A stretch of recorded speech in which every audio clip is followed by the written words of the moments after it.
Now, Monday morning in Damascus brought yet another example of how hard it's become to protect even the top members of the Syrian regime. A car bomb exploded near the convoy of Prime Minister Wael al-Halki. He was not hurt, according to Syrian state television, but Syrian activists say 6 people were killed, including his bodyguard. This is video of the aftermath. It's in the Meze neighborhood of Aftermath. One of the Prime Minister's bodyguards, as I said, killed. No one is claiming responsibility. Who did it? What does it mean? Middle East analyst Robin Wright with the Woodrow Wilson Center joins me now from Washington. Robin, nice to see you. So this isn't the MO of the Nusra Front. They would normally probably send a suicide bomber, claim responsibility quicker. This is an IED or a car bomb.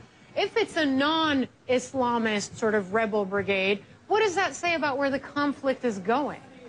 Well, the conflict over the last 9 months has increasingly made it difficult for the Damascus government to operate. One of the interesting things is about the location of the bomb today, which is close to the square of security. It's closer in. So much of the fighting we've seen over the past year has really been on the outskirts. In July last year, you had the first suicide bombing that killed the president's brother-in-law, top intelligence and defense officials. Then in December, there was a bombing again in Damascus that killed the interior minister. Now you have this, and this is a different kind of tactic that may indicate a broader range of capabilities by a broader range of people. We don't know. But the fact is it's increasingly putting pressure on the regime and may make other Syrian officials rethink their futures. After all, the prime minister who is the target today is a replacement for a prime minister who last August defected to Jordan.